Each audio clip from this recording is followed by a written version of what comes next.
Real estate agents, do you want to move your business forward? Well, I'm here to help. Hey guys, Brittany with Brittany Hannon Real Estate. I'm a real estate agent, coach, and investor. And every Monday at 11:30 Pacific Standard Time, I'm here to bring you information that's going to help move your business forward. Whether you're a brand new beginner or an advanced top producer, I'm going to bring you key tips and tricks and strategies to move your business forward.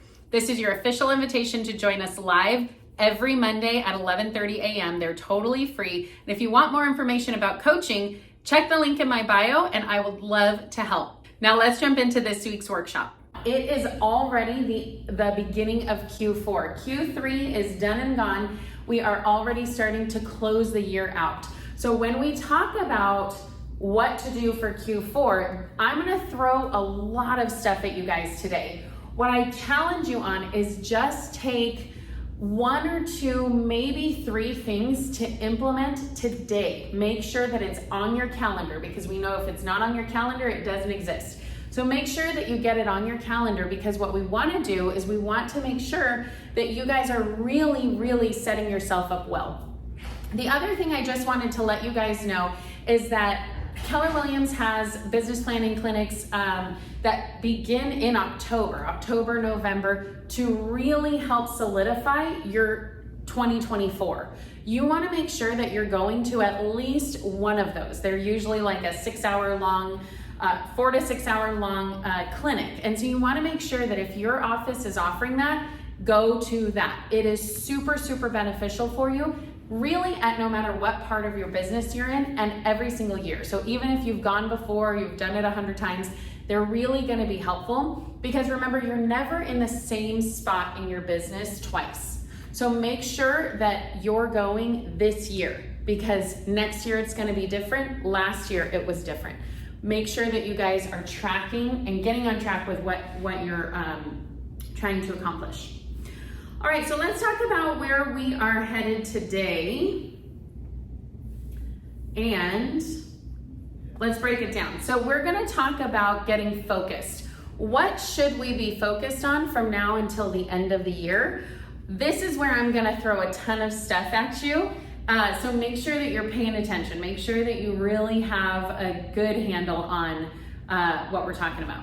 We're going to be talking about goal setting. Goal setting is really important, and we really talk about this basically every quarter. If you come to our weekly workshops, we are going to talk about your goals, because realistically, you should be looking at your goals more often than once a quarter. But at the bare minimum, we want to address and look at what our goals are for this quarter. So we're going to talk about that goal setting. Command your goals. This is going to be something that I do talk about frequently, and I know that a lot of our agents have not done this yet. So if this is you, this might be one of the takeaways, because doing your goals in command is going to make it so that you really have a good handle on how many transactions you need to do next year, and breaks it down into not just how many transactions, but we're going to break it down and work backwards and go to how many appointments do you need to set, how many conversations do you need to have to set those appointments. So it really makes it tangible for you. We're going to talk about how to win, what's important now, and then of course stay to the end to join me for a bonus. I always tell you about what I do currently in my personal business. This is going to be a little bit of that. All right, so our goal, when we talk about goals, so many of us get into real estate to have that financial freedom. We want to have freedom that comes from having our own business and having our own money and all of that kind of stuff. But so often we don't do what it takes to get there. So what do we need to focus on to get to that level of freedom? Well, first off, we want to reflect back on our 2023 goals. For a lot of us, we have gone through a market shift. And so we want to think about, did we reach those goals? If not, we still have 3 months to get there. Do we need to adjust those goals? What do we need to do to make sure that next year is different if we didn't hit those goals? So we need to look back and see, what is it that we have done all year this year, have we been setting these goals? Did we even set goals? Make sure that you've set goals. If you did set goals and you haven't reached them, why didn't you reach them? And it could be as simple as there was a huge shift in the market, and know that a lot of agents, every single agent has gone through the same shift in our market, and a lot of agents are still killing it. So what have I done? What do I need to do to make sure that next year I'm killing it? So we need to look back on those 2023 goals. If there's something that you did right, so for instance, if you sold any houses last year, that's something that you did right. And you need to look back and say, okay, where did those clients come from? Where did I find them? Was it from another realtor referral? I better make sure that I'm reaching out to that realtor and maybe others to let them know that I'm available for referrals. Was it an SOI lead? I need to make sure I'm reaching out to my SOI then. Whatever it is that worked for you this year, we want to make sure that we're doubling down on it. So reflect on your 2023 goals. Then we need to set our goals for 2024. Q4 is the time to set our goals. We don't want to be waiting until the beginning of the first quarter of next year, because by then it's too late. We need to make sure that we're setting our goals ahead of time, because we want to make sure that we're off to a good start. Because if we wait to set our goals in January, guess what? We're not going to be able to implement them until probably March. And then by then things are already going and they're spinning and we forget what we were supposed to be doing. So then in June we say, wait, what was I supposed to do again? Now we need to recalibrate. And we get to this cycle of just not being able to get our goals honed in. This is a really good time to catch up on past projects. If that is something for, if you're anything like me, I have a ton of projects. And actually, I'm gonna drop our notes in the chat while I'm talking. Sorry, squirrel. If you're anything like me, you have a ton of projects that you've been wanting to do and wanting to catch up on. Traditionally, real estate is cyclical. And so in the fall and Christmas times around the holidays, this is when things slow down a little bit, and they don't have to. But if you're hitting a slower season, or if there's something that you are feeling like, I have extra time and what should I be doing, catch up on those projects that you wanted to do. We're gonna talk about some ideas of what you can do during this time in a second. Hey guys, we're gonna jump into the workshop in just a second, but if you're getting value out of this, be sure to hit the like and subscribe button so you get more videos just like this as soon as they come out. And remember, if you're interested in coaching, reach out to me at the link below. I'd love to talk more about your individual business and how I could help move your business forward. Now let's jump back into the workshop. And then finally, let's see, work while others are not working. This is the time when so many agents go on vacations, so many agents are MIA, so many agents just have family in town and all that kind of stuff. Now, should you be scheduling your vacations? Absolutely. You need to make sure that you are recharging, that you're resetting, that you're taking that time also. However, this is a great time to make sure that you're getting some of that business that other agents are leaving on the table. So work while others are not working. This is another great time to pick up open houses. We have so many agents who are going out of town or wanting, or just all those things that I said, have family in town.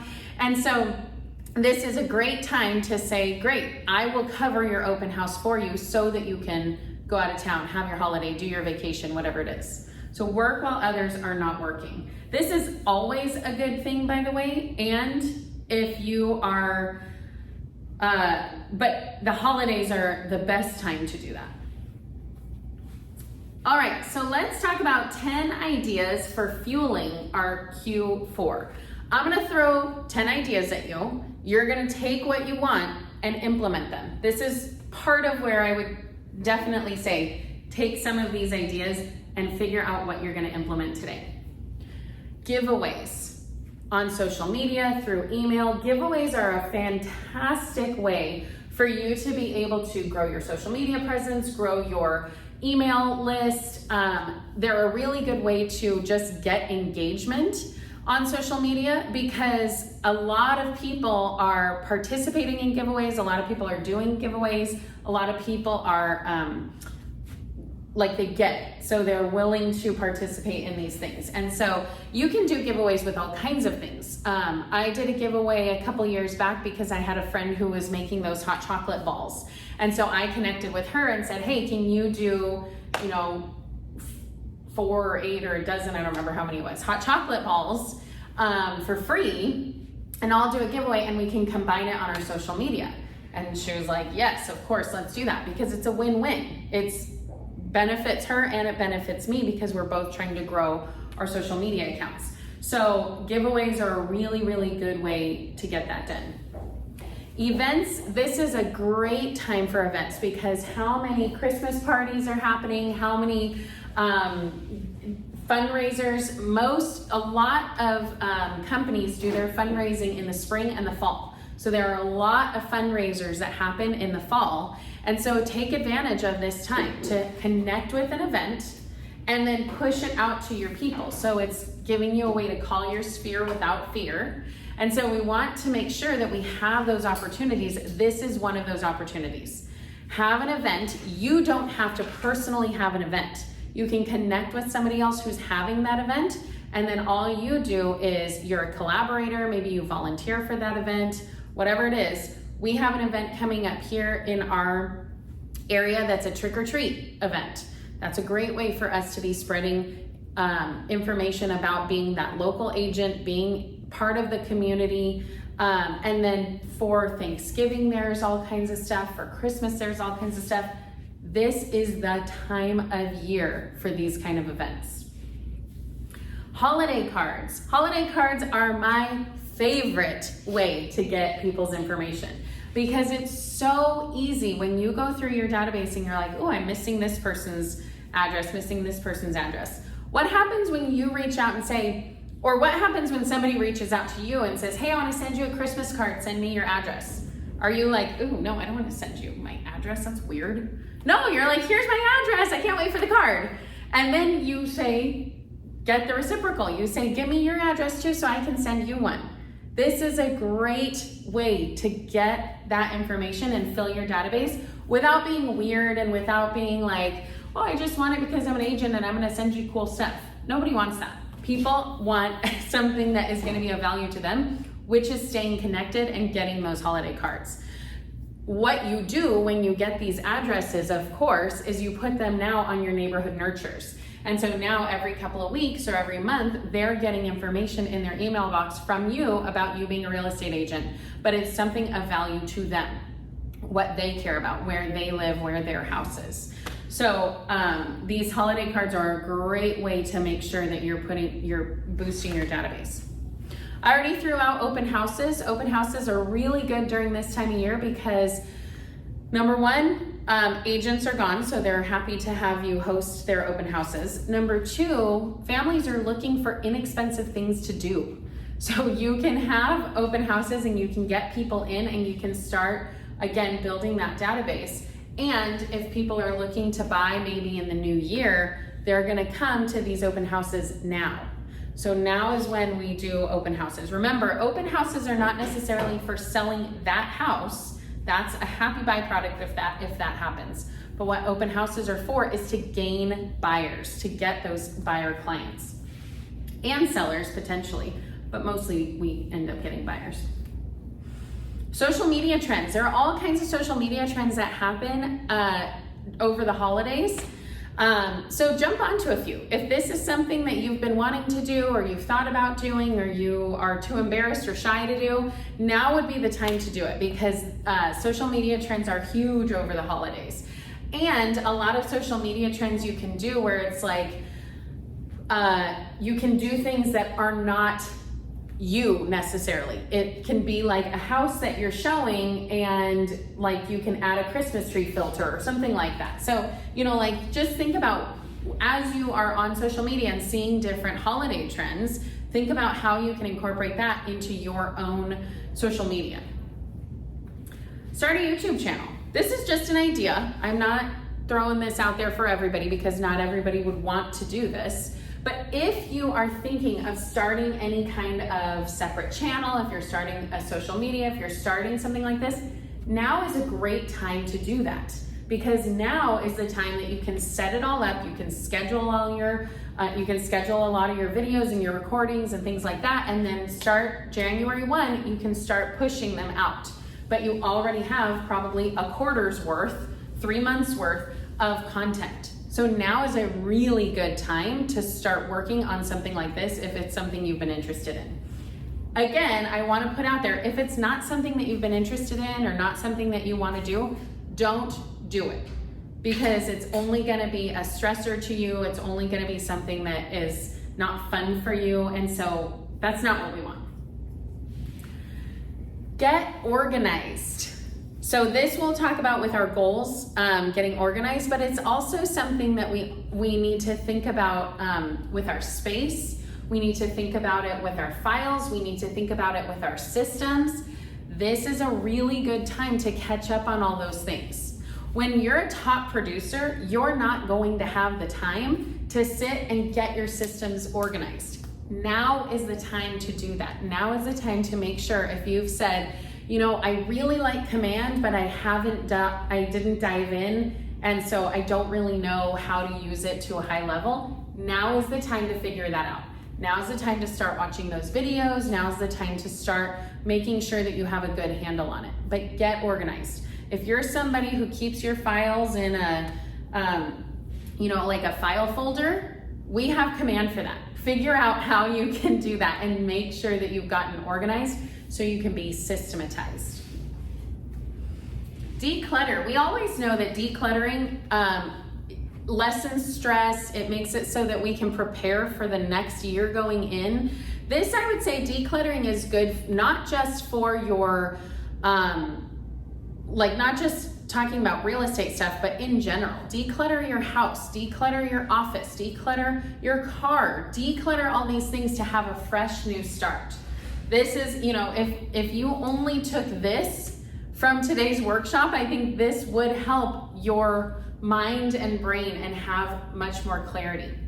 I was just listening to a podcast today on my way in, actually, and they were talking about happiness. They were talking about positivity, but they were talking about when you're able to get rid of the negative and focus on the positive, you are actually, it was some kind of percentage, like 33% more successful in what you're trying to accomplish. So when we talk about our business, I would love to be 33% more successful next year. That's talking about focusing on the positive. And so we're talking about decluttering our mind, but also decluttering our space. If we've decluttered and we're only focusing on the things that are working, that's going to help us be more successful. All right, reconnect. This is also a great time, especially when you start saying, hey, I haven't seen you in a while. Let's grab coffee and also send me your address so I can send you a Christmas card. Reconnecting is a great time to this is a really good time to reconnect, because you're able to remind them that you're in real estate, but also connect with them on a personal level. Real estate is a contact sport. We need to be in connection with people. And so get together, reconnect, do the things that you have done with people in the past. But even if it's just, hey, let me buy you coffee. I want to get together with you. That's a cheap, easy, fun thing to do that will help you determine who are your ambassadors, who are your soldiers that are going to be out there saying, hey, do you know, oh, you're going to sell your house? Oh, you have to call Krista. She is the best. You have to call Ernie. He knows what he's doing. Those are the people that you want to connect with, and you want to make sure that you're connecting with on a regular basis. So if you take the time right now to say, okay, who are these people? How do we find them? Take the time right now to figure that out, reconnect with them, and then moving forward, put it on your calendar that you're connecting with them once a quarter, that you're connecting with them every 3 months, because these are the people who are going to send you business over and over and over again. You also need to add to that list, if you've ever gotten referrals from these people, those are your ambassadors. If they've ever sent you a single referral, if they've ever even told you that they told somebody about you, that is somebody who you want to add to your list. And of course, set goals. So this is the time to set your goals for 2024. And nice segue into goal setting. Let's talk about that now. A goal without a plan is just a wish. This happens to us all the time. We have these lofty goals in our heads. We're thinking about all of these transactions we're gonna do. We're gonna have it come to us, and we don't have a plan. We're just hoping it will happen. Hope is not a sustainable business plan. We have to have a plan, and a plan that works. And so we wanna make sure that we are planning this out intentionally. And like I said, we need to do it beforehand. If we think, oh, I'm gonna do that in January, if you're like, Brittany, it's only October, it's not even the end of the year yet. Listen, it's basically already Christmas. And when it's Christmas, that's the end of the year, and now we're in January. So essentially, in my brain, we're already in Q1 of next year. We need to have a plan, otherwise it's not gonna work out.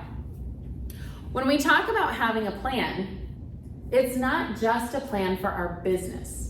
Because if we have a plan for our business to sell 1 million homes this year, and we have sold those 1 million homes, but we've wrecked our relationships, we don't speak to our parents, we don't have any kind of community, what is that gonna do for us? First of all, we're gonna burn out. But second of all, it's not sustainable. We can't continue doing that. We have to make sure that we have a well-rounded life.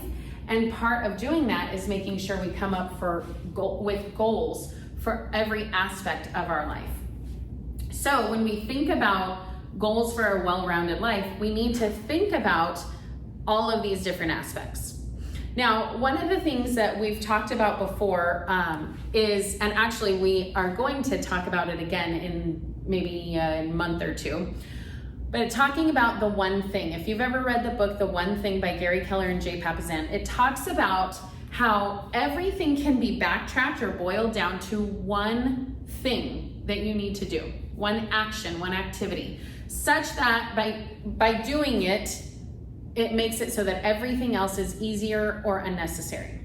You can also think of it as a domino. You line these dominoes up and they can you can knock down all kinds of things. In fact, you can knock down a domino that is, the first domino can knock down the second domino that is 1.5 times the first domino. And you can do that over and over and over and over again until you can knock down the Eiffel Tower, you can get to the moon, all these wonderful things. Read The One Thing, it'll be in there.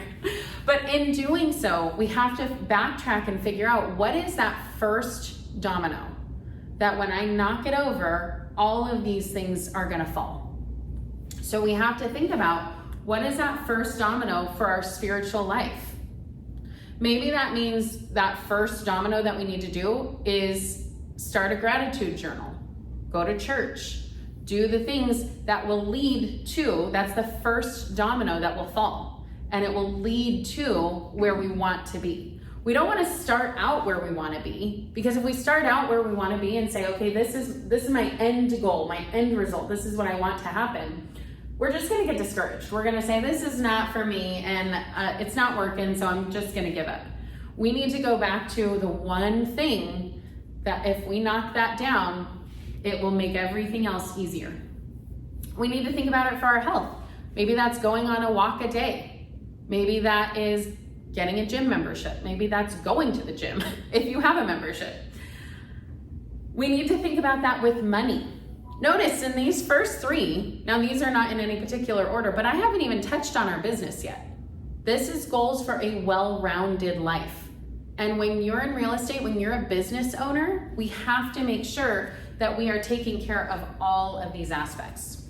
So for money, what is the one thing that if you did with your money, you would be able to knock down all the rest of the dominoes? Maybe that's looking at your net worth every week. Maybe that's looking at balancing your checkbook. Maybe that is just opening your bank account. Maybe that's just downloading your bank app. You see what I mean? That it's just one little thing that if you do that, it makes everything else easier. What about your self-care? Maybe this is something that you calendar, getting pedicures and manicures. Maybe it is a haircut. Maybe it is taking a shower. Sometimes we get so busy that we actually have to say, I have to take a shower today. We need to make sure that we are prioritizing this. Fun and relaxation.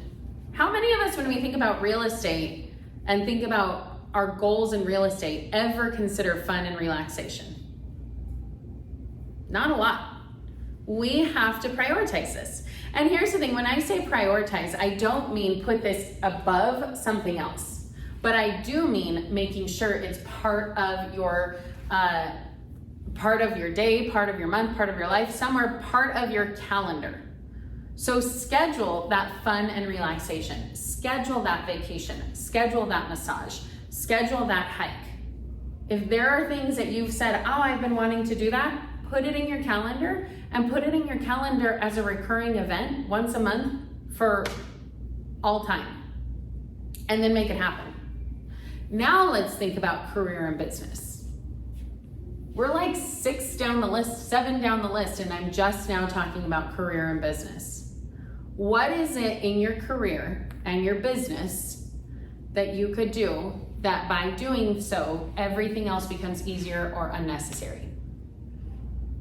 Maybe that's hiring a virtual assistant. Maybe that is looking at your P&L once a week, your profit and loss statement.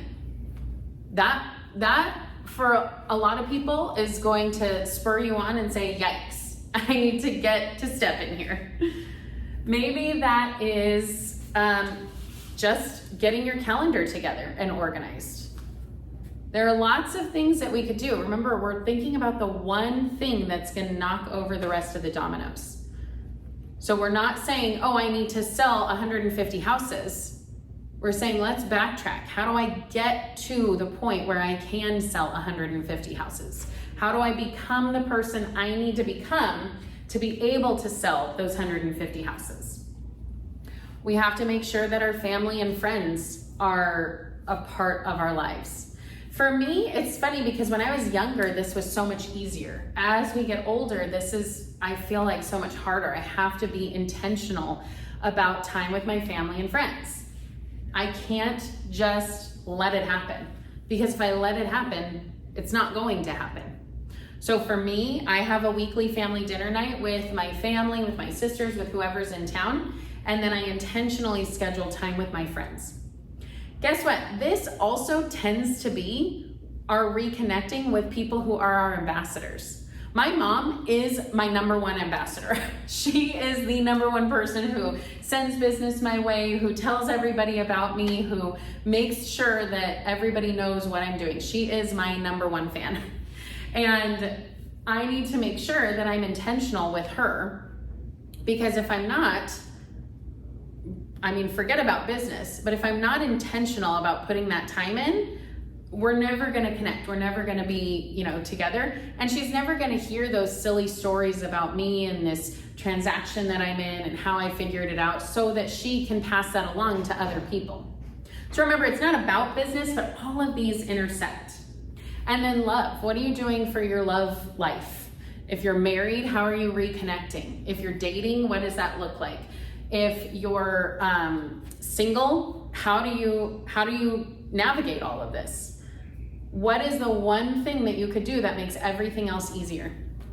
I know for me, one of the things when I was thinking about this was as simple as have dinner every night together without the TV on. I like to watch TV. I go like months without having the TV on, and then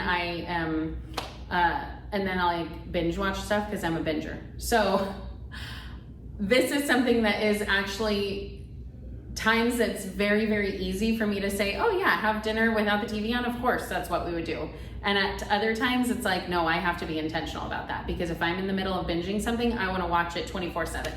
So that's something for me that it's like, okay, if I'm reconnecting, if we're having conversations over dinner, if we're doing these things that help us to reconnect, that is going to make everything else easier or unnecessary. All right, let's talk about our goals. So, we've heard of SMART goals, right? SMART stands for specific, measurable, achievable, realistic, and timely. Timely, I like actually using time-bound better than timely, because timely to me sounds like it needs to happen soon, but time-bound just means you're giving it a time that it has to happen, a deadline. And maybe for me, if I'm creating my goals for the whole rest of the year, maybe that I'm saying that something I need to start doing something Q4 of 2024. Well, that's not exactly timely, but it is time-bound. So when we look at these, we want to make sure when we're talking about creating our goals, it's not a checklist of tasks. It's saying, how am I going to get to my goal? And when we think about the one thing, we can phrase it in a way that is specific, measurable, achievable, realistic, and time-bound. I'm gonna switch it out for time-bound. So if I say, okay, I want to do 150 transactions next year, well, let's do something a little bit different. Let's say I want to do 25 transactions next year, 24, 2 a month. If I say I want to do 24 transactions next year, what is the one thing that I need to do to make that happen? Well, what's usually the one thing that we need to do for real estate in general? What's our number one job? Lead generation. So if we say, all right, I need to do 24 transactions, I'm gonna work backwards. We're gonna do that on command. I'm gonna work backwards to see how many conversations do I need to have to be able to get all of those transactions. So if I have 24 transactions that I need to have, that means I need to have a certain amount under contract. That means I need to have a certain amount of appointments set. And appointments come from conversations. We don't get appointments out of thin air. That's what lead generation is. Having those connections, having those contacts. So when we talk about reconnecting with people, we're also talking about our lead generation, which is our number one job. If we don't lead generate, the rest of our job doesn't matter, which is why that's the first domino to knock over. If we don't lead generate, we're not gonna have contracts to negotiate. We're not gonna be able to worry about our clients and managing our clients because we're not gonna have any. So the first step is that lead generation. So how do I lead generate? Let's make it specific. Let's create a goal around this. Make it specific, measurable, achievable, realistic, and time-bound. So I'm gonna say, I'm going to reach out and connect with 20 people every day. Now, let's make it specific. So I'm gonna say, I'm going to have a two-way conversation with 20 people a day. Is that specific? Yeah, we're saying I'm having a two-way conversation. So I'm able to say, oh, okay, well, I sent a text to 200 people. So that means I reached out to 200 people. Well, now, no, because I was specific in saying it has to be a two-way conversation, I have to make sure that it's a two-way conversation. And that then tells me, okay, well, we didn't quite hit that goal. It has to be measurable. So I'm saying 20 conversations per day. That's measurable. We can measure that. It has to be achievable and realistic. Is 20 conversations a day achievable? Yes, we can do that. Is it realistic? That's something that we have to think about, because if we're saying it's really not realistic for me to do 20 a day, because in the beginning that's going to take like 5 hours to do it. So we either need to change our goal, or we need to say, how do we make it realistic? We need to adjust the rest of our calendar to make it realistic. And then time bound, we're saying every day, Monday through Friday or Monday through Saturday or whatever you wanted to do, that's time bound. So for every single one of your goals, you need to think about it like this. How do we create a SMART goal that is specific, measurable, achievable, realistic, and time bound? This really makes it easy. The other thing you can do is kind of think of the who, what, when, where, why. So like if you're talking about an event, you can say, okay, we're gonna do this event. Who are we catering to? What are we gonna talk about? When are we gonna do it? Why? What's the goal? What's the purpose? What is the conversation we're gonna have? So whatever works for you, whether it's the SMART goal, whether it's the who, what, when, where, why, make sure that your conversations are SMART. All right, we've all been here. My goal in 2020 is to accomplish the goal I set in 2019, which I should have done in 2018 because I made a promise in 2017, which I planned in 2016. We have all been here. And then of course, we know what happened in 2020. There was a global pandemic. So I'm pretty sure that this guy's goals didn't actually happen from 2016. So when we have goals, we need to form a habit. We need to create a habit. This is the best, easiest way to meet our goals is to form a habit. I'm not gonna talk too much on this. There is a great book called Atomic Habits that is talking about how to form a habit and how to make it stick. So you wanna make it obvious. So if we're saying lead gen, well, let's talk about the rest of them. So make it obvious, make it easy, make it satisfying, make it stacked. This is one that I actually added in here. But let's talk about our lead gen. So with our lead gen, if we are saying, okay, every morning I'm gonna get up and I am going to go to my computer, open command, and start my lead gen.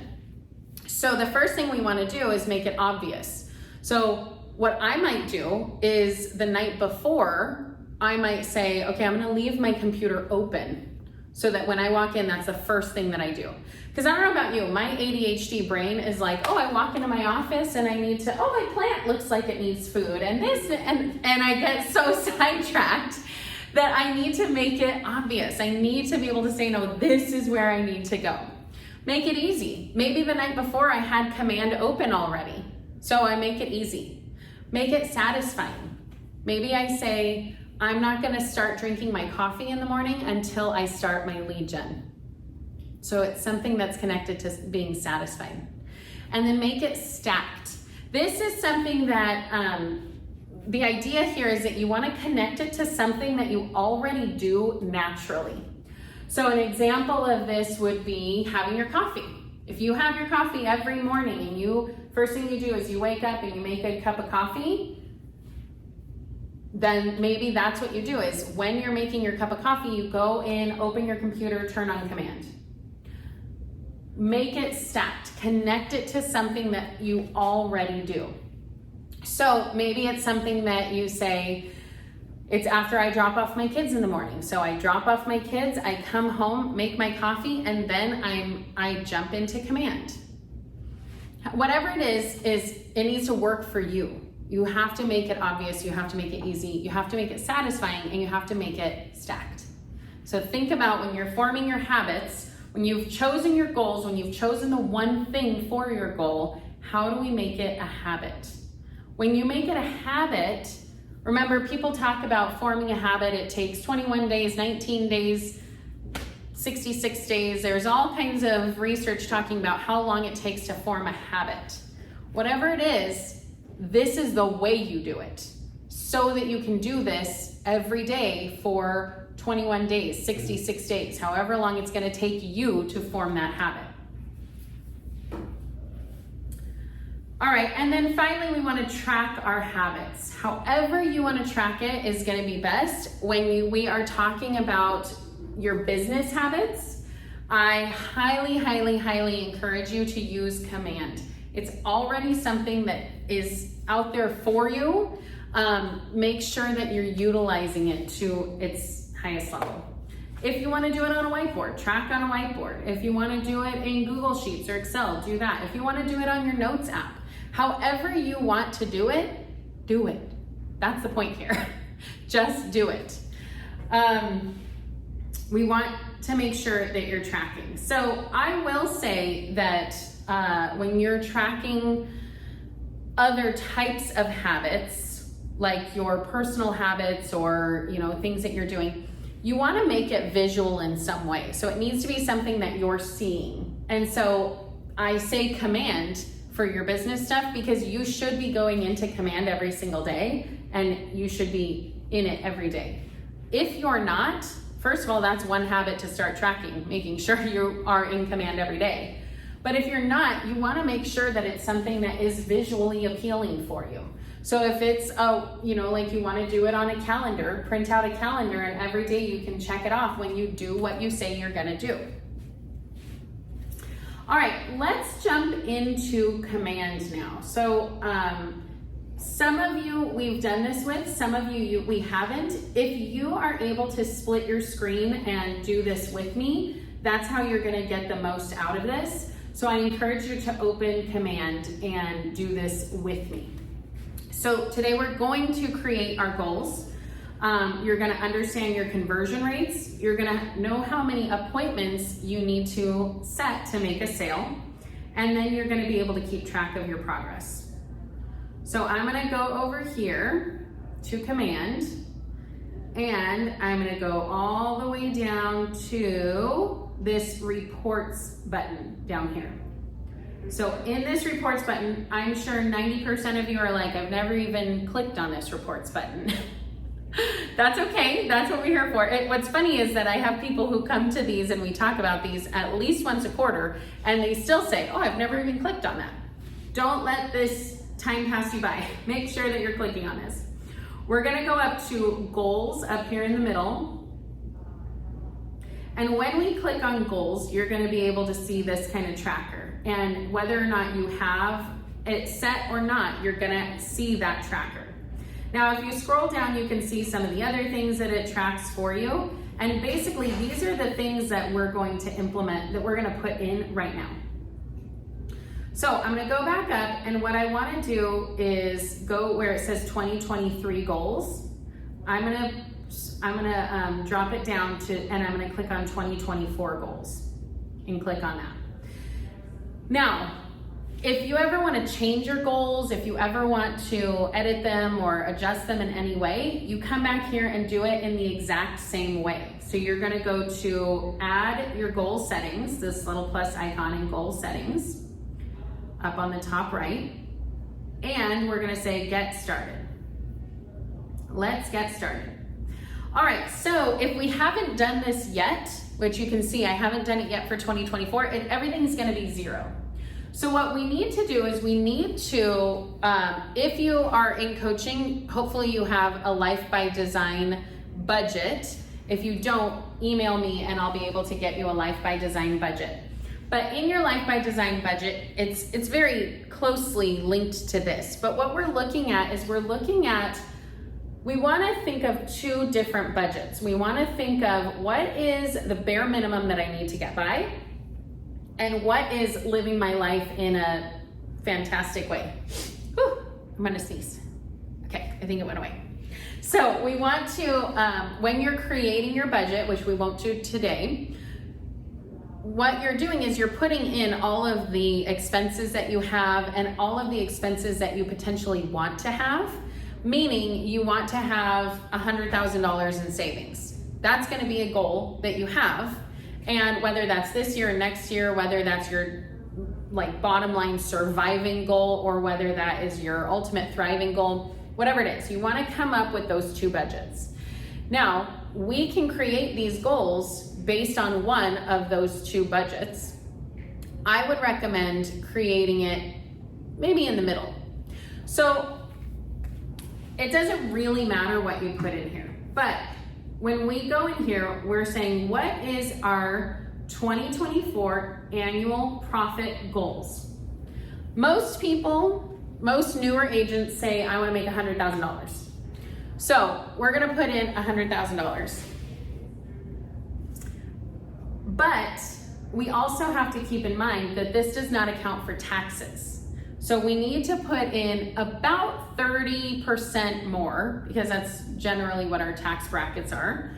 So 30% more than $100,000 is roughly $130,000, right? Now what you're gonna notice is that we're gonna need to make more than $30,000 to actually pocket, more than 130, to actually take home that $130,000 that we want to take home. So when we look at that, we're adding in our expenses and our cost of sales. In general, these are going to be about 30% each. Well, let me tell you the difference. The difference between these, your expenses are things that are essentially fixed. There are things like your cell phone bill, your fees to your brokerage, your office fees, your desk fees, whatever it is. These are the things that are fixed. Maybe you take into consideration your health insurance or different types of insurances you may have. These are your fixed expenses. Cost of sales, on the other hand, only happen when you make a sale. So your cost of sales are going to include transaction fees, your PC coaching fees, your market center splits and things like that. That's what your cost of sales are going to be. They're also going to be different marketing expenses that you only do, like if you do a just sold campaign or just listed campaign, that's cost of sales. It only happens when you have a sale. Your expenses are your fixed expenses. So in general, we say about 30% for each of these. When you are a newer business, you can be a lot leaner on this. You can say, realistically, we're only gonna put 10,000 toward each or whatever you wanna do. I'm gonna stick with 30,000 for each just to show you what we're talking about. So you can see I added in 30,000 and it already moved this bar up to 160,000. So I need to bring in 160,000 GCI, gross commission income, to be able to take home 130,000. So let's go to our expenses. I'm gonna put $30,000 in for my expenses also. And again, it just went up again by 30,000. So now we're at 190,000 that we need to bring home to be able to profit, put $130,000 in our pockets. And remember that 130,000 includes taxes. Don't forget about your taxes. Now your business makeup, we always tell you focus on listings, and keep in mind that as newer agents, but also in the Millionaire Real Estate Agent book, a healthy business makeup is 50-50. 50% listings, 50% buyers. So yes, we tell you focus on listings, get listings, listings are what you want, and don't discard the buyers, because a healthy business makeup has both. Especially as we have a shifting market, you don't want to be too heavy in one and not the other, because you're going to miss out on business opportunities as the market shifts. Because right now are we listings heavy? No, we have very, very few listings. So if you said, I'm only gonna be a listings agent, you're going to be missing out on a lot of business. Now, the beauty of focusing on listings is that when you focus on listings, oftentimes you'll also get buyers. So that's why we tell you focus on listings, but we don't want you to not get buyers. So we're gonna say, for the sake of this, we're gonna say 50% buyers, 50% sellers. We're not going to account for leases. Number one, we're not leasing agents. If you're in downtown LA or one of those areas where there are a lot of leases, maybe that's something that you want to incorporate. But in general, as residential real estate agents, we don't want to bank on getting leases, because they're basically just as much work for less money. So that's not going to be our focus. And then our average commission. Average commission is going to be different in every market center.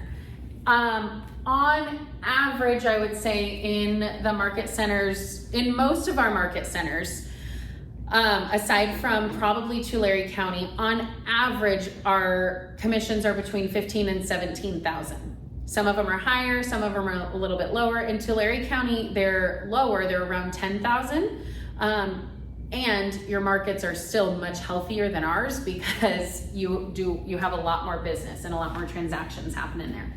So now this is another way for you to consider how you are going to set up your business.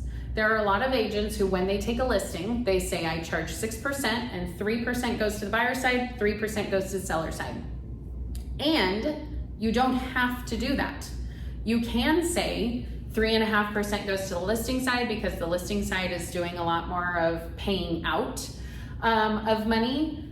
You can say, you know, the listing side is gonna take 3.5, the buyer side is gonna take 2.5, whatever it is that you decide you wanna do with your business. But that's why they've separated these out, because it's not exactly a 50-50 split all the time.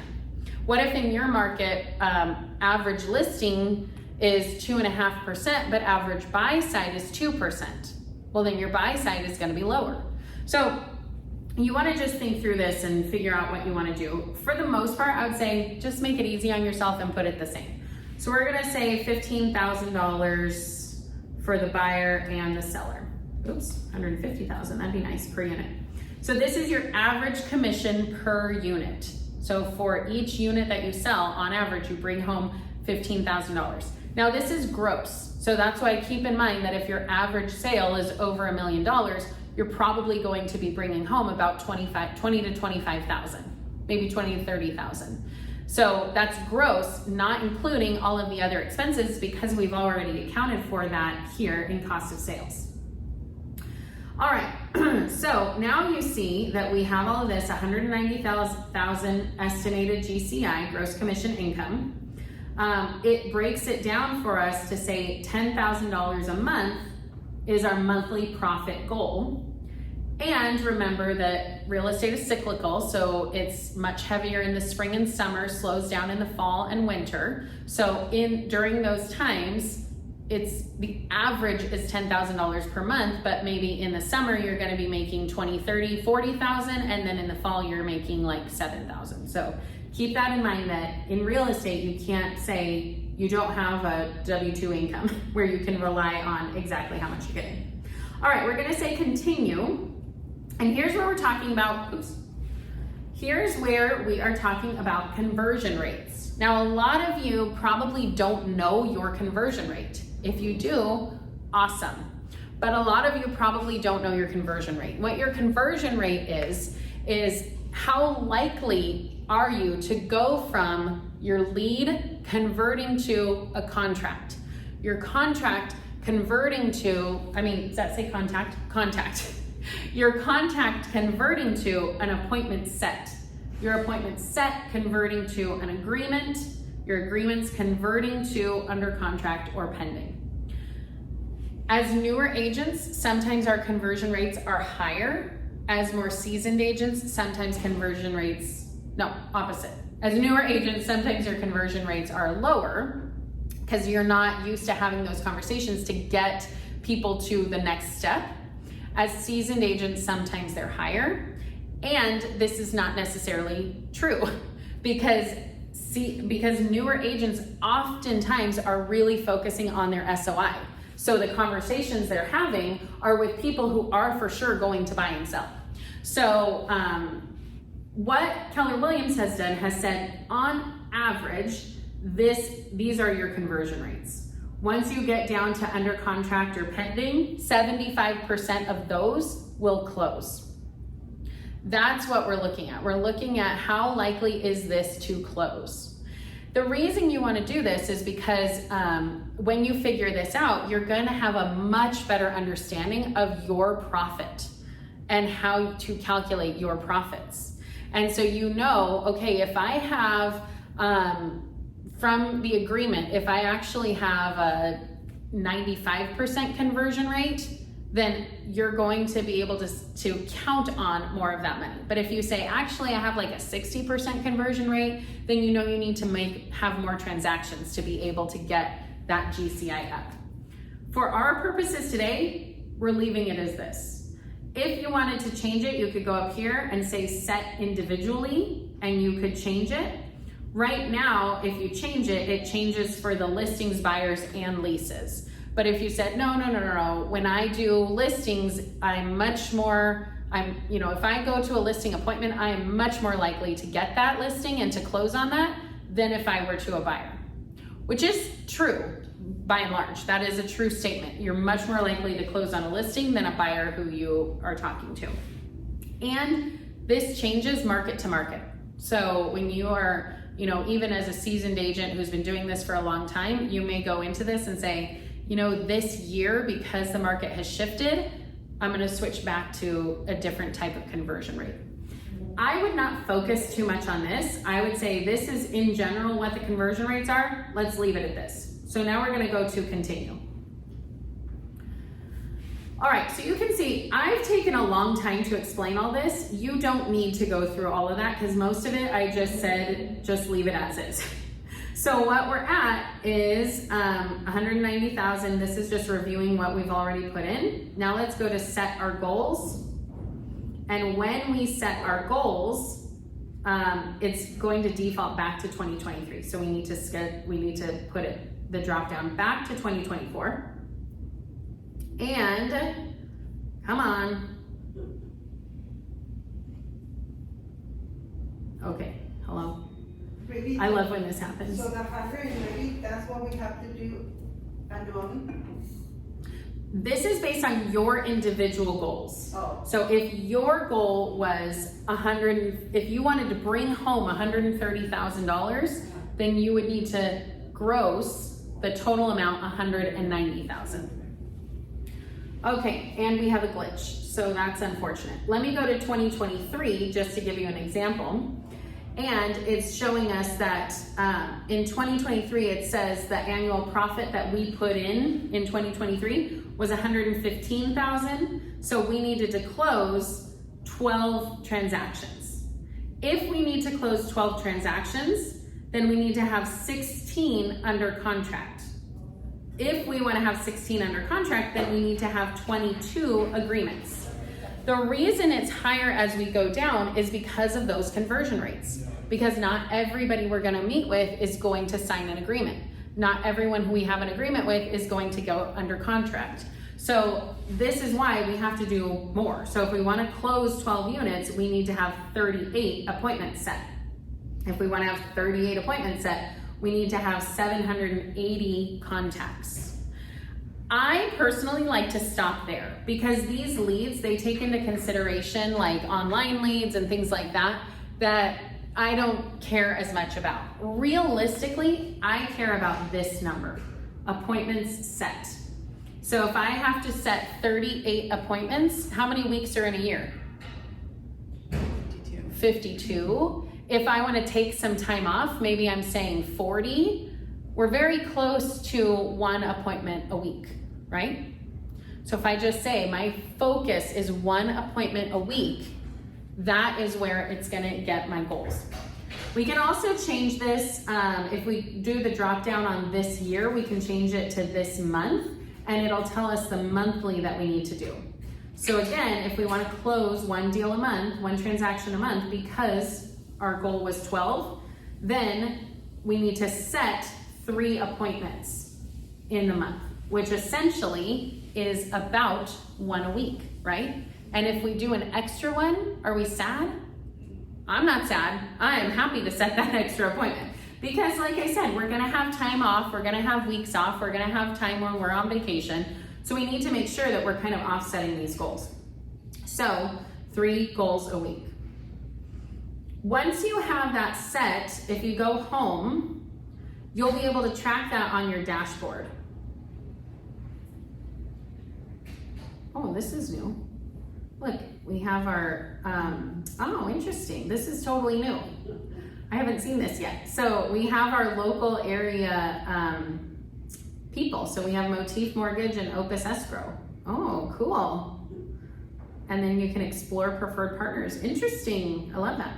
Okay, so we have our goals breakdown here. If you want to take a look at that as you go, this is on your, this is going to be on your home screen, and you can customize all of this however you want if you press this customize button. So if yours looks different than mine, it's probably because I've customized mine or changed mine. All right, so let's move along because we gotta go. So what do we do now to win? What's important now? We need to create our goals. Write down your SMART goals for each area of your life. Remember I said take 1 or 2, maybe 3 tops from today and implement that because we've talked about a lot of different things. So here's an idea, create your goals. Create those tiny habits. Establish the tiny habits that move your business forward. What's the one thing? What's that smallest domino that you push? Everything else is gonna get easier. And then number 3, track your habits. Use a habit tracker. Get my personal recommendation is to start using command at a very high level. If you don't use command right now, take this time, take these next 3 months and incorporate a way for you to get good at command. All right, and then you stuck with me to the end, so let's talk about the bonus.